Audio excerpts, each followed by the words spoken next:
Welcome to the Goofy Studio. I am Lily, and normally I tend to create things from scratch, but today I wanted to give this old jacket a new life. I've had it for many years and I've always loved it, but as you can see at this point, it is really falling apart.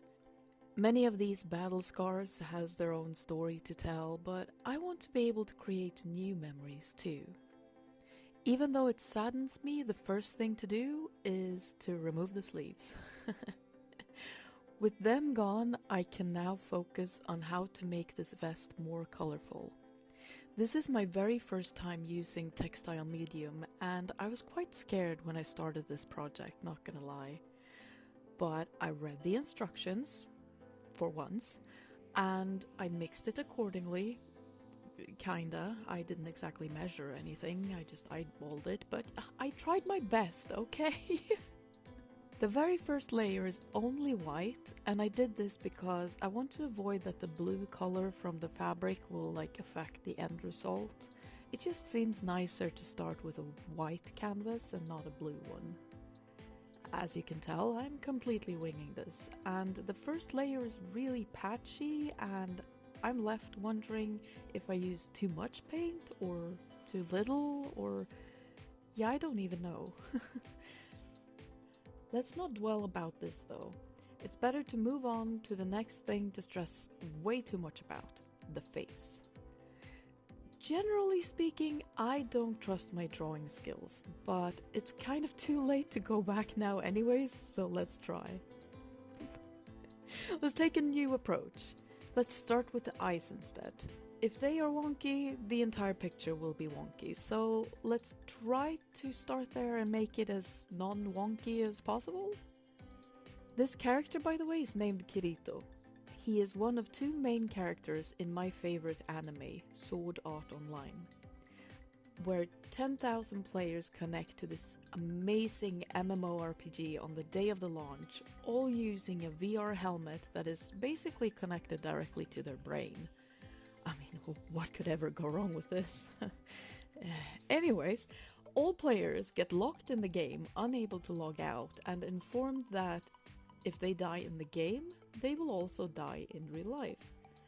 The only way they can make it out is if they beat the 100 floors of Aincrad, which is a huge castle with many bosses and mobs and even cities.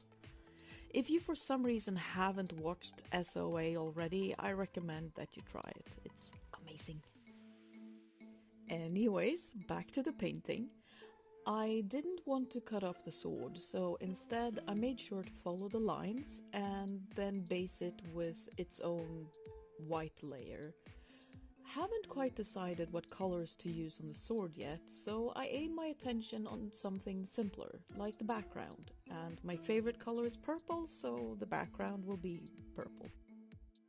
Kirito's hair is pure black, and technically his jacket is too, but to add some variation for my picture, I mix in some blue and purple for his jacket. It's safe to say that I have no real plan regarding the sword though. I'm starting with a few different shades of green, hoping it'll lead to the colors I'm after.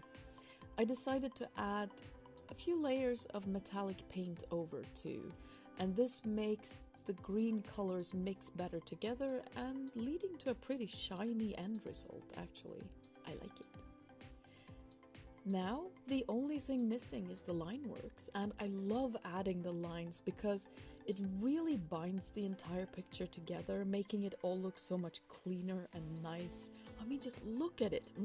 Sharp. All in all, painting on this material was very different from what I've done before, but I really don't regret giving this old jacket a new life as a colorful vest. Anyways, thank you so very much for sharing this experience with me. I sure hope that you enjoyed the finished result. And for the future, I do have a few other projects actually that I want to share with you, and they will be uploaded as soon as I finish the editing, so if you want to follow along for more adventures, you know what to do. Anyways, take care out there. See you next time. Bye.